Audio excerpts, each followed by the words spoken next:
Hello viewers, welcome to NSN tech care.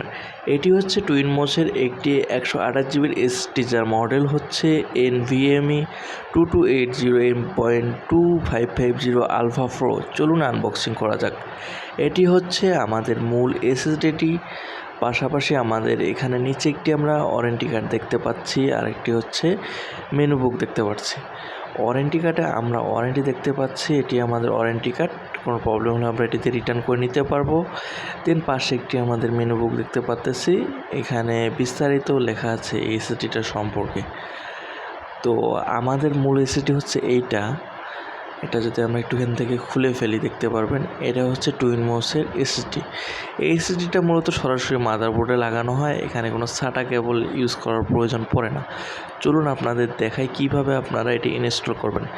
এটি install করার জন্য এখানে আমরা একটি লক দেখতে পাচ্ছি, আর পাশাপাশি অপর সাইডে আমরা একটি লাগানোর জায়গা দেখতে পাচ্ছি। আমরা প্রথমে লকটি টেনে বের করব, একটু টান দিলেই বের হয়ে যাবে। দেখুন লকটি খুলে গেছে। লকটি খুলে যাওয়ার পর আমরা এসএসডির ডিরেকশনটা দেখে নেব কোন দিকে লাগাতে হবে।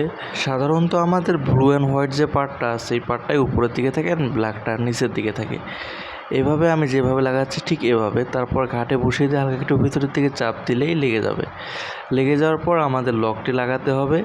লকটি আমরা যেভাবে খুলেছিলাম ঠিক ওখানে বসিয়ে দিয়ে একটু চাপ দিলেই লকটি সুন্দরভাবে লেগে যাবে। আমাদের সব কাজ শেষ, এখন আমাদের এসএসডিটি রান করার জন্য প্রস্তুত। এভাবেই খুব সহজে আপনারা টুইনমোসের এসএসডিগুলো লাগাতে পারেন।